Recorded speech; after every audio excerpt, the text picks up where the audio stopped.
अनोखा बीज, एक सबक आमोज कहानी। एक ताजर अपनी मेहनत से कामयाब हुआ और एक बहुत बड़े अदारे का मालिक बन गया।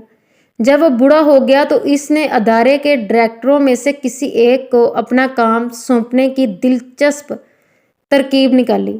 उसने अदारे के तमाम डायरेक्टरों का इजलास तलब किया और कहा, मेरी सेहत मुझे ज़्यादा देर तक अपनी जिम्मेदारियां निभाने की इजाज़त नहीं देती, इसलिए मैं आप में से एक को अपनी जिम्मेदारियां सौंपना चाहता हूं। मैं आप सबको एक एक बीज दूंगा। इसे बोने के 1 साल बाद आप इसकी सूरत हाल से मतला करेंगे, जिसकी बुनियाद पर मैं अपनी जिम्मेदारियां सौंपने का फैसला करूंगा। कुछ अरसा बाद सब डायरेक्टर अपने बीज से उगने वाले पौधों की तारीफें करने लगे, सिवाय ज़ैद के जो परेशान था।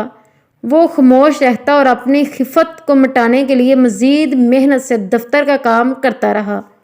दरअसल ज़ैद ने नया गमला खरीद कर इसमें नई मिट्टी डालकर बेहतरीन खाद डाली थी और रोज़ाना बीज भी देता रहा था और पानी भी देता रहा उसको, मगर इसके बीज से पौधा ना निकला।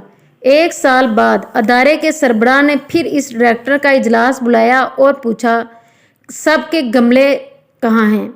लेकर आए, जिनमें उन्होंने बीज बोया था। सब खूबसूरत पौधों वाले गमलों के साथ इजलास में पहुंचे, मगर ज़ैद जिसका बीज उगा नहीं था वो खाली हाथ ही इजलास में शामिल हुआ और अदारे के सरबराह से दूर वाली कुर्सी पर बैठ गया।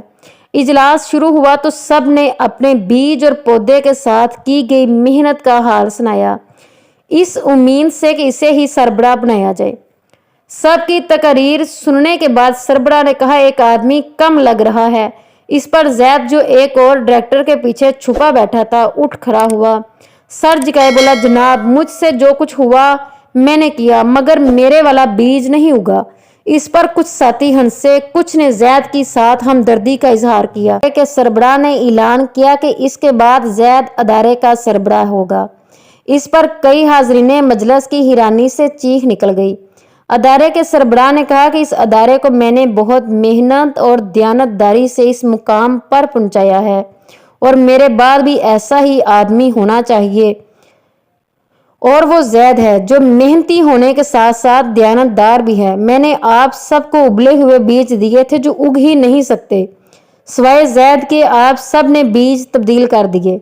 ऐ बंदे, मत भूल के जब कोई नहीं देख रहा होता तो पैदा करने वाला देख रहा होता है, इसलिए दयानत का दामन कभी ना छोड़ो। Please like and subscribe this channel. Thanks for watching. जज़ाकल्लाह।